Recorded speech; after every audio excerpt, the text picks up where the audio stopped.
menyambung kajian kita masuk kepada bab baru, bab setentangan fadlis salawat, keutamaan salat. Itu bab yang ke-187, halamannya halaman 71. Diawali dengan firman Allah Ta'ala surat Al-Ankabut, surat yang keempat, surat yang ke-29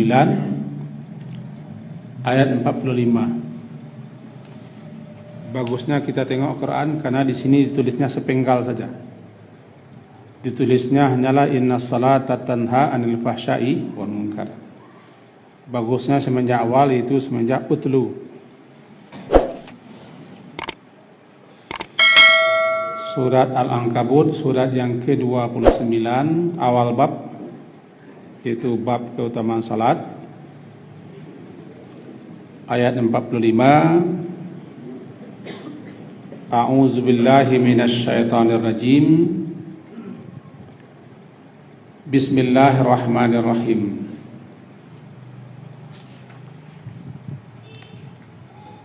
Utlu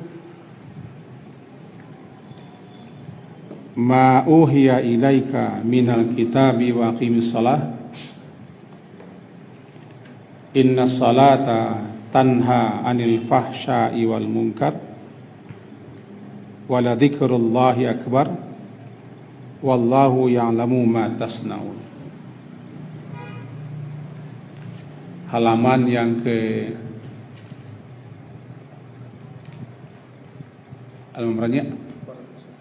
halaman 401, surah 29 ayat 45. Utlu, bacalah, ma'uhiyaya, apa yang telah diwahyukan ilaika kepadamu ya Muhammad, minal kitab, daripada Alkitab yaitu Al-Quran, wa aqimis salat, dan dirikanlah salat, inna salah, sesungguhnya salat itu tanha, melarang, mencegah daripada perbuatan keji dan mungkar, wa la dzikrullahi akbar, dan sungguh mengingat Allah itu akbar, lebih besar. Wallahu ya'lamu ma tasnaun, Allah mengetahui apa saja yang tasna, kamu perbuat, kamu lakukan. Mari kita pahami. Perintah ini tertuju kepada Nabi sallallahu alaihi wasallam. Utlu, bacalah olehmu ya Muhammad. Berbeda dengan ikra. Kalau ikra sifatnya umum, membaca apa saja. Tapi kalau utlu lebih banyak terarah, yang dibaca itu kitab suci. Apalagi perintah utlu itu biasanya perintah untuk membaca diiringi dengan memahami apa yang dibaca. Ya. Asal kata utlu kan tala, tala yatlu, tilawah, membaca sesuatu diiringi dengan pemahaman atau memahami apa yang dibaca, namanya tilawah. Tilawah Al-Quran, membaca sambil menghayati atau diiringi dengan penghayatan dan pemahaman atau tadabbur, tilawah. Kalau baca biasa qiraah. Nabi disuruh utlu, bacalah olehmu ya Muhammad apa yang telah wahyukan, apa yang telah diwahyukan kepadamu ya Muhammad, minal kitabi. Kitab di sini adalah Quran. Itu Al-Quran yang mulia ini yang telah diwahyukan kepadamu oleh Tuhanmu, dan mendekatkan dirilah engkau kepada Tuhanmu itu yang telah menurunkan kitab Al-Quran dengan cara membaca, memahami, merenungkan, menghayati isinya dan mengulang-ulang terus.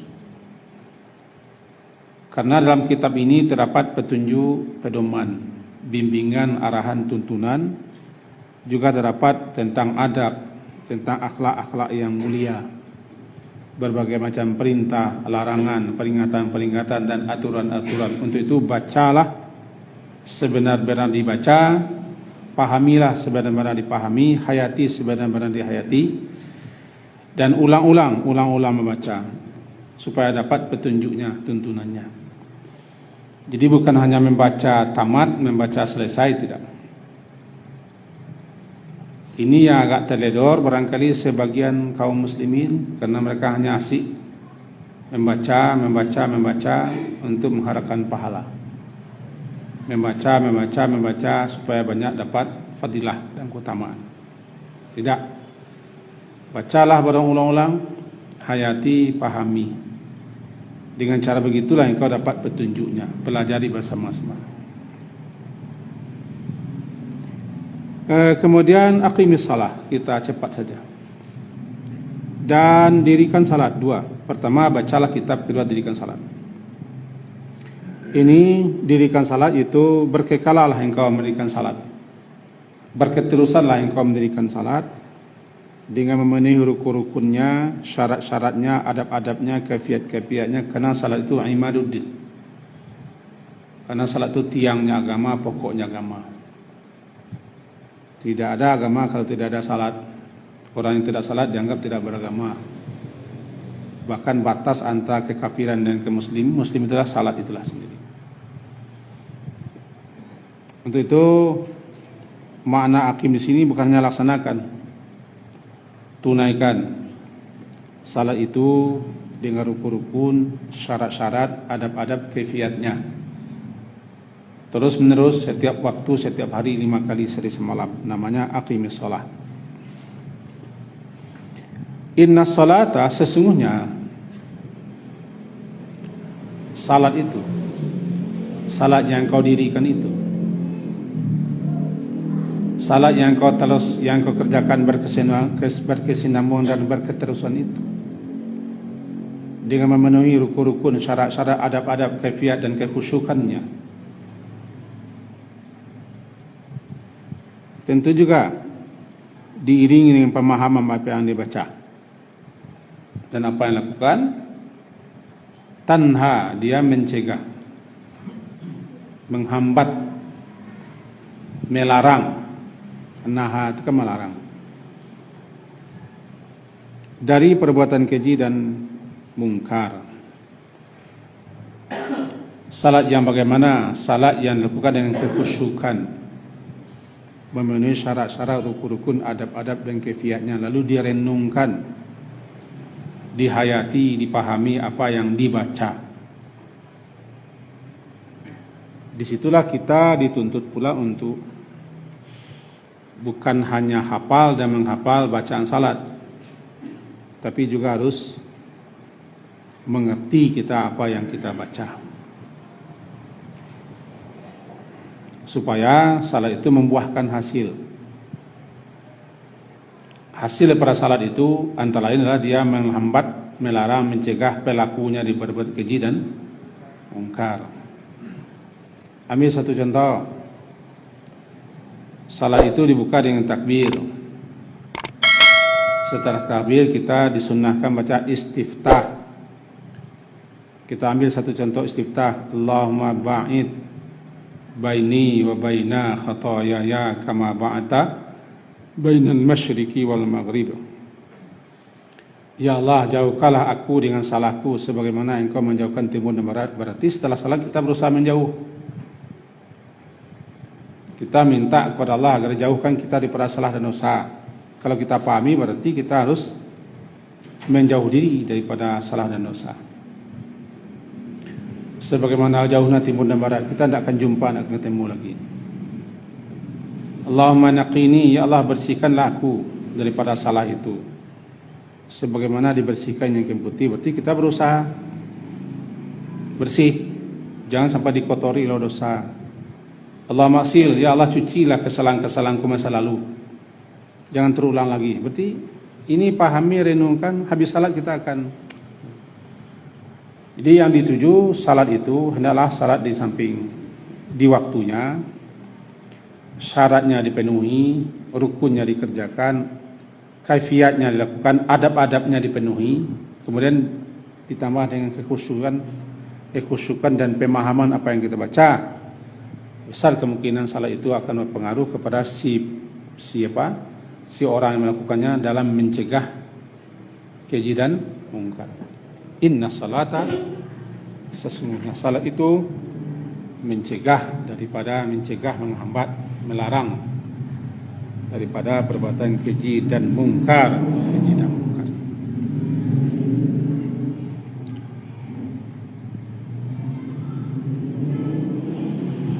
Wala dzikrullahi akbar.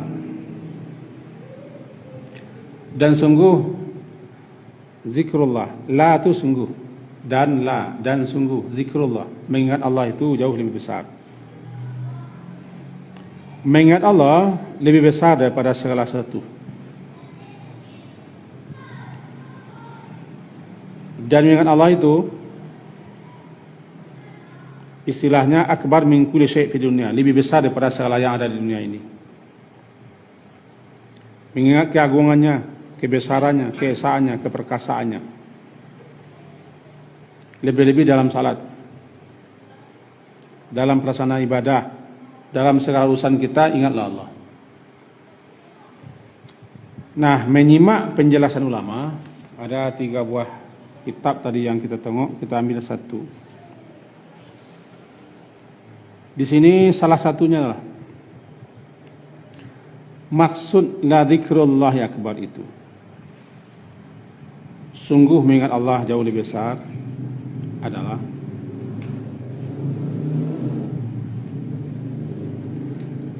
Allah Subhanahu wa taala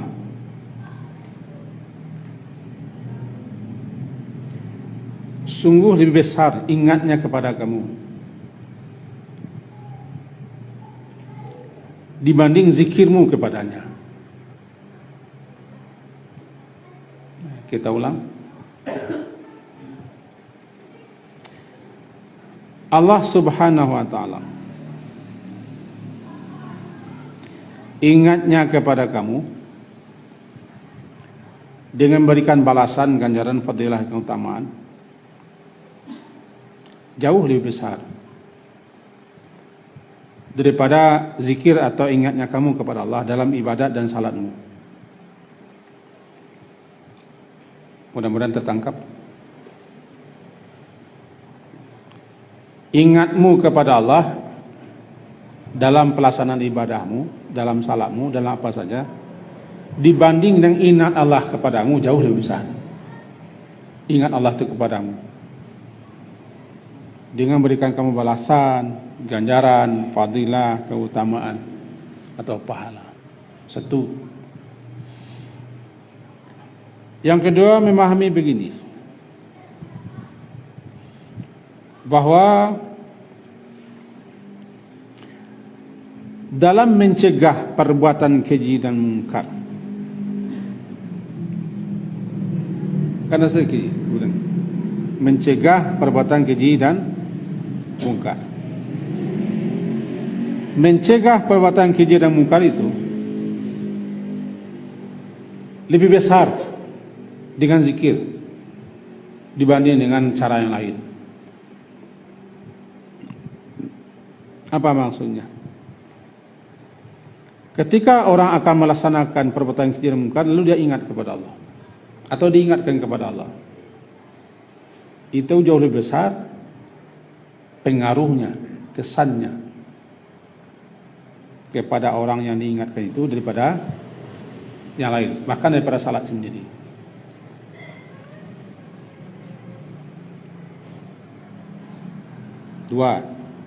Itu dua.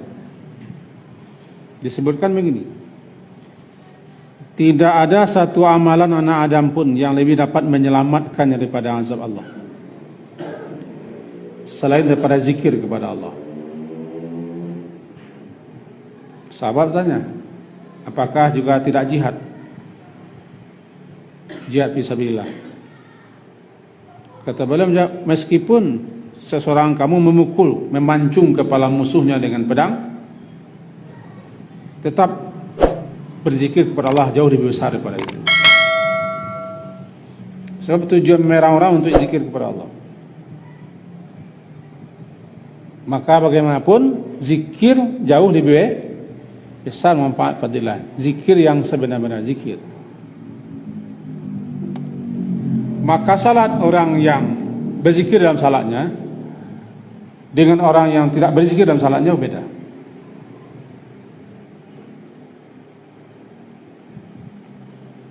Kita dalam salat kita belum tentu isi salat kita zikir semuanya dari awal sampai akhir. Kadang lebih banyak menerawangnya, melamunnya, menghayalnya daripada zikirnya. Maka dalam segala hal zikir jauh lebih utama, jauh lebih besar. Termasuk berapapun kita banyaknya berzikir kepada Allah, membaca tasbih, membaca tahmid, membaca tahlil, takbir, dan apapun bentuk-bentuk zikir yang kita ucapkan, zikir Allah jauh lebih besar kepada kita. Dan zikir itu lebih jauh pengaruhnya untuk mencegah perbuatan keji dan mungkar daripada tidak zikir. Karena siapa yang zikir kepada Allah, dalam artian bukan baca subhanallah, ingat dia kepada Allah, diingatkan dia kepada kebesaran Allah, kepada kekuasaan Allah dan segala macam, dapat mencegahnya perbuatan keji dan mungkar. Ini diantara maksud daripada wala dzikrullahi akbar. Jangan panjang pula, jangan dipanjangkan pula bacalanya. Wala dzikrullahi akbar, jangan begitu. Tapi wala dzikru, kata-kata lam itu takkid, dan sungguh mengingat Allah itu jauh lebih besar. Sudah kita jelaskan tadi apa saja makna daripada jauh lebih besar. Semua penjelasan ulama ialah zikir kepada Allah itu dapat mencegah, lebih besar peranannya, pengaruhnya dalam mencegah perbuatan keji dan mungkar, dalam berbuat maksiat, ya. Karena ketika itu dia ingat kepada Allah. Nah, jadi orang berzina gara-gara diingat kepada Allah. Sudah menyerah perempuan itu. Kisah terkenal ini. Tiba-tiba dia ingat kepada Allah, ditinggalkannya orang. Ditinggalkannya orang. Jadi ingat kepada Allah dengan sebenarnya ingat, langsung otomatis orang tertahan mengingat melakukan maksiat. Salat belum tentu lagi. Meskipun salat itu betul mencegah perbuatan keji dan mungkar, tapi kalau salatnya tidak berpengaruh, dalam salatnya dia tidak berzikir dan tidak memahami apa yang bacanya, sama saja. Ini kira-kira makna yang dikemukakan dalam 3 buah kitab tafsir saya baca. Ada kitab Fathul Qadir, ada Al-Qurtubi, ada tafsir dan tafsir Munir. Kita pelajari tadi, kita himpun data seperti itu. Intinya sebagaimana yang telah kita sebutkan. Diri kala salat, salat itu mencegah perbuatan keji dan mungkar, dan sungguh mengingat Allah itu jauh lebih besar pengaruhnya dalam mencegah keji dan mungkar. Atau sungguh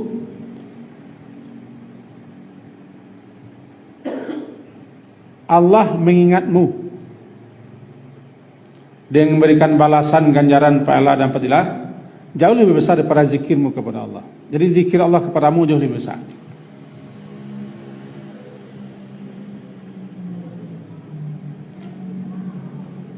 Kira-kira begitu. Kemudian ditutup ayat ini bacaannya wala dzikrullah akbar wallahu ya'lamu ma tasnaun. Wallahu ya'lamu ma tasnaun. Allah mengetahui apa saja yang tasna kamu kerjakan. Ilmu Allah menyangkau, meliputi, mencakup apa saja. Tidak ada yang tersembunyi bagi Allah segala sesuatu pun, dimanapun, kapanpun, sekecil apapun, baik sebelum, sedang dan akan. Apapun yang kamu lakukan, apapun yang kamu kerjakan, Dia mengetahuinya. Apakah engkau membaca Quran atau salat atau mencegah perbuatan keji dan mungkar atau zikir, Allah tahu. Dia ya'lam, Dia senantiasa dan terus-menerus tahu. Kata-kata ya'lam. Ya'lam itu fi'il mudhari' memfaedahkan terus. Allah itu selalu dan terus mengetahui apa saja yang kamu lakukan dan apa saja yang kamu kerjakan. Termasuk apa yang kamu kerjakan dalam salatmu. Apa yang kamu kerjakan ketika kamu baca Quran, apakah dari hati, apakah khusyuk atau tidak, apa niat, apa maksudmu. Kamu salat juga, kamu melakukan aktivitas saja, apa saja, ya Allah mengetahui semuanya. Akhirnya menurut Abu Aliyah, sesungguhnya salat itu ada 3 perkara. Pertama ikhlas,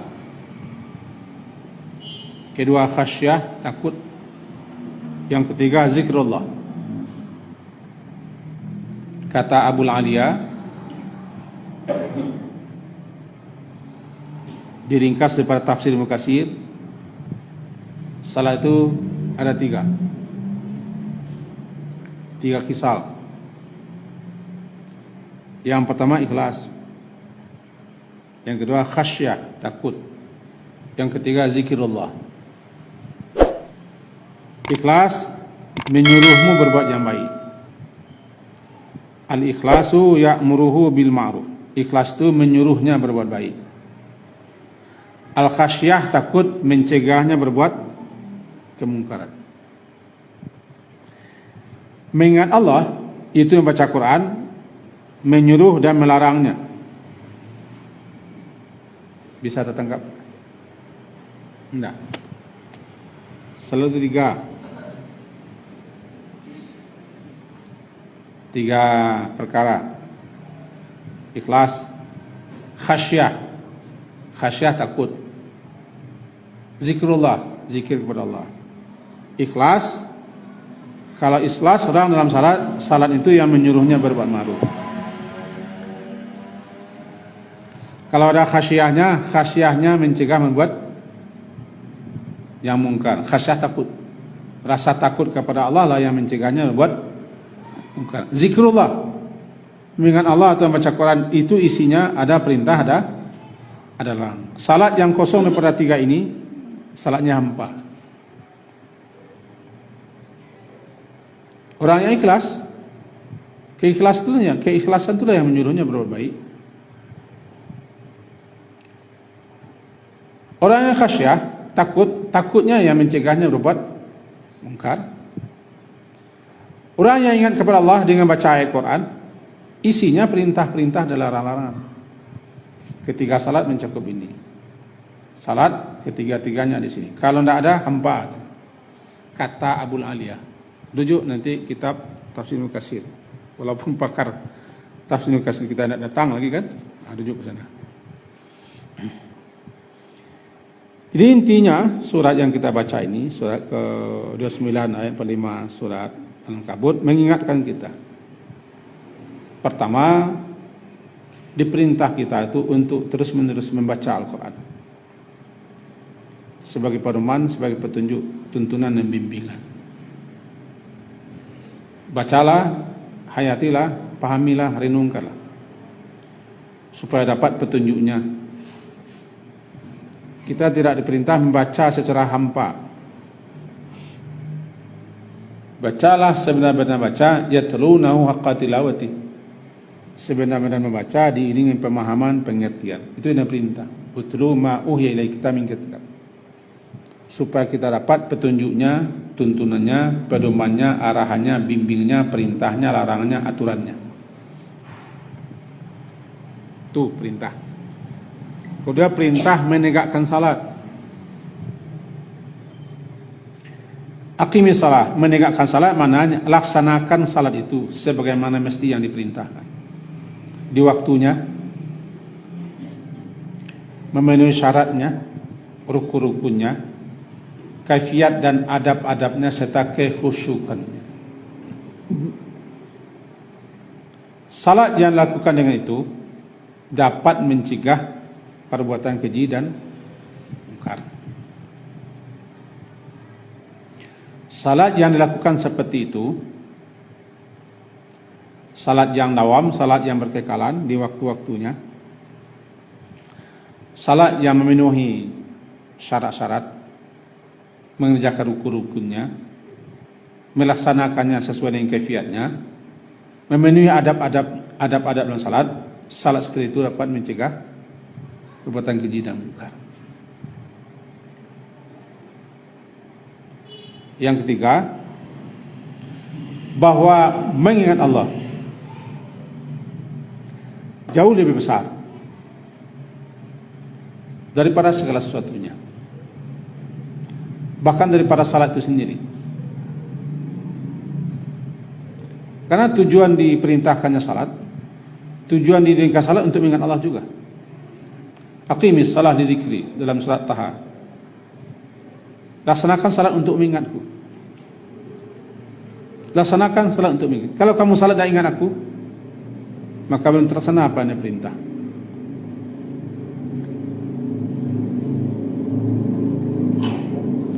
Maka zikir kepada Allah jauh lebih besar dari segala satunya. Termasuk zikirmu kepada Allah, bila dibanding zikir Allah kepadamu, jauh lebih besar zikir Allah kepadamu. Hanya dia berzikir kepada Allah, maka Allah akan memberikan balasan zikir yang banyak untuk kita, dengan cara mencurahkan pahalanya, ganjarannya, balasannya, keutamanya, fadilahnya. Dan ketiga, zikir kepada Allah jauh lebih besar peranannya dalam mencegah perbuatan keji dan mungkar. Untuk itu salatlah dengan berzikir, supaya salat itu betul-betul berpengaruh pelakunya dari mengerjakan perbuatan keji dan mungkar. Yang keempat ditutup dengan Allah mengetahui apa saja yang kamu laksanakan, kamu kerjakan. Tidak ada yang luput bagi Allah apapun yang kamu lakukan, karena ilmu Allah itu menjangkau, meliputi, mencakup segala yang ada. Selesai ayatnya. Kita masuk kepada hadis pertama. Dari Abu Hurairah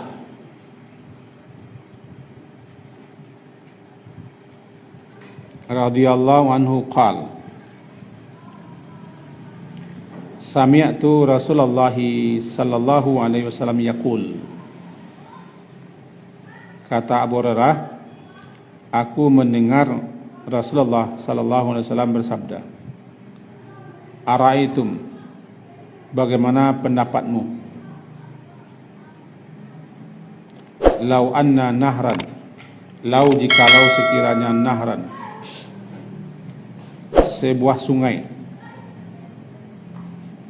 bibabi ahdikum, ada di pintu salah seorang rumah kamu, mengalir, yaghtasilu minhu kulla yaumin khamsa marat, yang dia mandi, yaghtasilu mandi daripadanya air sungai itu, kulla yaumin setiap hari, khamsa marat 5 kali. Hal yabqa min darani syai', adakah masih tinggal, masih tersisa, min daranihi daripada kekotorannya sesedikit pun?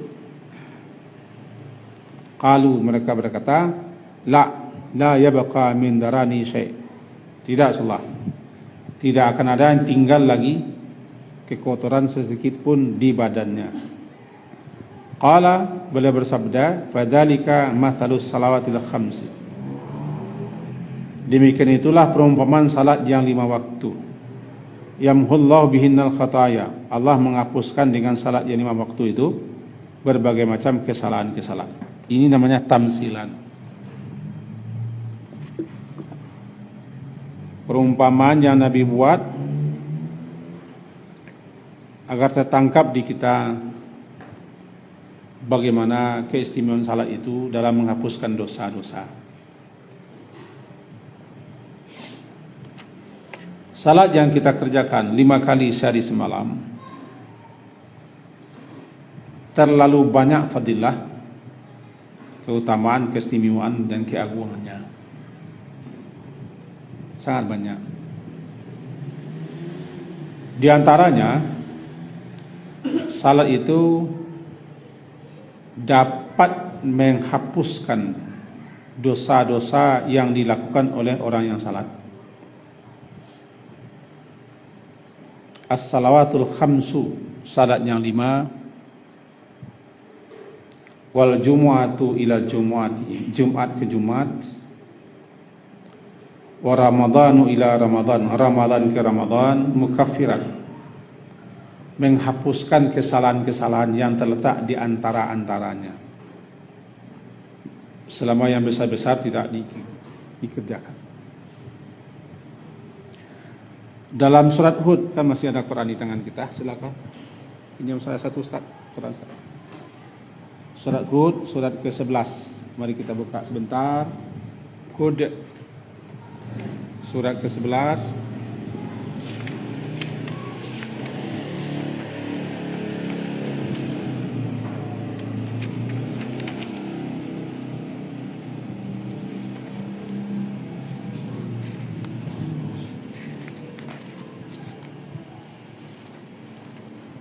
Disebutkan bahwa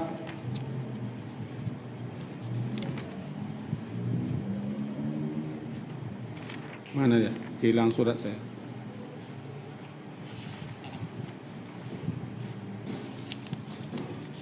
Perintah untuk mendirikan salat,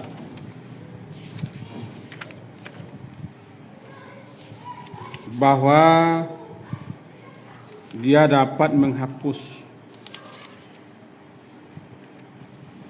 mencegah, menghapus, menghilangkan berbagai macam kesalahan-kesalahan yang dikerjakan. Nak ketemu saya begini. Ayat 114, halaman 234. Halaman 234, ayat 114. Mari kita tengok ni. Dan dirikanlah salat tarafain nahari, pada kedua ujung siang, dua ujung siang, pagi dan petang. Halaman 234. Halaman 234, 114. Dirikanlah oleh engkau salat tarafai, dua tepi siang. Apa dua tepi siang? Pagi dan petang. Wa zulafam minal lail, dan pada bagian permulaan malam. Ini gambaran tentang salat 5 waktu. Innal hasanat, sesungguhnya kebaikan-kebaikan atau perbuatan-perbuatan baik, termasuk ke dalamnya salat, yudhibna sayiat, dapat melenyapkan, menghapuskan, menghilangkan berbagai macam kesalahan-kesalahan. Dzalika dzikra lidzakirin, itulah peringatan bagi orang yang selalu mengingat Allah. Dalam penjelasannya, bahwa salat 5 waktu sehari semalam yang dikerjakan di tepi siang, subuh asar dan maghrib, masuk malam isya dan subuh, maghrib dan subuh, isya dan subuh, 5 kali salat. Salat yang dikerjakan itu dapat membersihkan, melenyapkan, menghilangkan kesalahan-kesalahan yang dilakukan orang salat. Intinya, salah satu keistimewaan dan keutamaan salat adalah sebagai pembersih, bagaikan air yang membersihkan tubuh kita, pakaian kita yang kotor. Supaya nampak gambarannya di Nabi buat contoh. 5 kali seorang mandi sehari semalam di air sungai yang mengalir di pintu rumahnya. Apakah dia masih kotor? Jawaban sahabat tidak. Begitu pula orang yang salat 5 kali sehari semalam. Maka habislah segala kesalahan-kesalahannya dengan catatan selama dosa-dosa besar tidak dikerjakannya. Disebutkan dalam hadis riwayat Muslim, idza jtunibatil kabair, selama dosa-dosa besar tidak dikerjakannya. Andaikan satu hari tadi kita tidak melakukan dosa besar, maka satu hari ini dosa yang kita lakukan sudah habis semua dengan salat. Sama dengan mandi, bersih, harum, rapi. Orang yang rajin salat 5 kali sehari semalam, dia bersih dari batin. Lahirnya bersih karena dia berwudu. Dia bersuci, dia berwudu. Kemudian secara batinnya bersih dari dosa, bersih daripada salat. Dia fresh dan segar.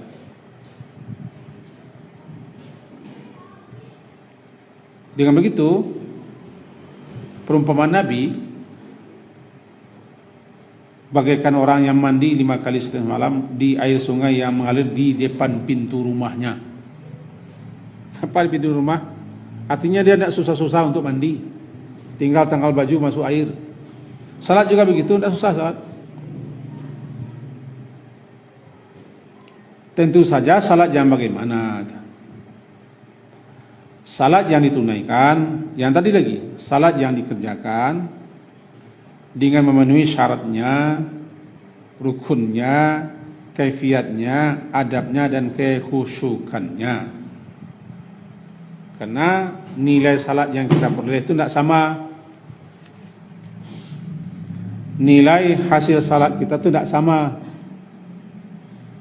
Ada yang habis salat dia dapat nilai 10%. Ada yang 30%. Ada yang 40%, ada yang 50%, dan seterusnya. Yang 100% tidak ada. 100% nilai itu barangkali Nabi Muhammad. Seseorang salat, dia keluar daripada salatnya, dia dapat nilai 70%. Separuh salat, sepertiga salat. Bahkan ada yang 10%. Ini tergantung yang 5 tadi. Syarat, rukun, kaifiat, adab, kekhusyukan. Tergantung 5. Syarat sebelum, inilah syarat semua. Syarat itu kan sebelum mengerjakan. Rukun bagian daripada pekerjaan itu sendiri, rukunnya. Kaifiat, tata caranya, bagaimana tata cara yang sebenarnya. Kalau adab, bagaimana kita melaksanakan sebaik-baik mungkin. Kalau khusyuk, masalah konsentrasi, masalah fokusnya di 5. Nah, salat yang ditunaikan seperti itu bisa mukafirat, bisa menghapuskan kesalahan-kesalahan. Maka bisa jadi ketika malam hari seorang mukmin itu tidak bersalah lagi. Habis sisa, tidak salah lagi. Dia tidurlah dengan nyaman. Dengan catatan yang tadi, yang besar-besar dijauhinya. Kenapa? Dalam hadis riwayat Muslim dikatakan begitu. Idza tunibatil kabair, selagi dia menjauhi yang besar-besar. Nah, parahnya kita tidak tahu yang besar. Kadang-kadang yang besar jadi kecil. Tinggal kita melengkapi saja lagi. Karena Allah yang Maha Murah, Maha Kasih, telah memberikan kepada kita berbagai macam cara, petunjuk, bimbingan, arahan, yang apabila kita lakukan, semuanya itu dijadikan oleh Allah sarana untuk menghapus dosa. Semua amal-amal saleh penghapus dosa, apapun amal saleh. Cuma kerjakanlah amal saleh itu dengan sebaik-baiknya. Apapun amal saleh yang kita lakukan, amal kebaikan yang kita lakukan menghapuskan segala kesalahan. Walladzina amanu wa amilus salihati lanukaffiranna anhum sayiatihim.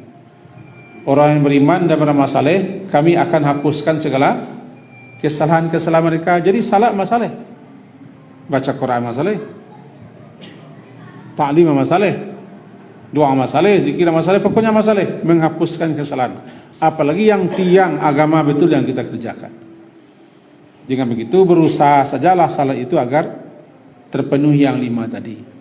Syaratnya dipenuhi, rukunnya dikerjakan, kaifiatnya dilaksanakan, adab-adabnya diterapkan, kemudian berusaha untuk khusyuk, karena khusyuk itu adalah salah satu yang dituntut dalam salat. Kalau tidak nanti tidak ada zikirnya. Orang kalau tidak khusyuk salat hilang zikirnya. Kira-kira begitu. Ada pertanyaan? Silakan Pak.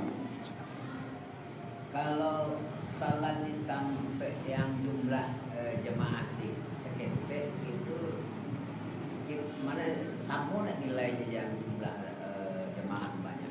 Tergantung Pak. Kalau di tempat jamaahnya itu salatnya benar, mengikuti petunjuknya, salat itu pengaruh pada yang lain. Salat itu subsidi. Jumlahnya mungkin sampai orang. Iya, salat itu saling menguatkan. Makin banyak jamaah, makin bagus. Karena kekurangan kita ditutupi oleh yang lain. Betul. Subsidinya penuhi. Salat di tempat yang kecil, jamaah tidak berapa, daya kuat, dayanya kurang, auranya kurang. Auranya. Tetapi salat di tempat yang kecil, sedikit jumlahnya, salatnya benar, salatnya betul. Lebih baik daripada salat tempat banyak tapi salatnya centang perenang. Jadi situasinya. Berapa banyak orang suruh kadang-kadang, tapi salatnya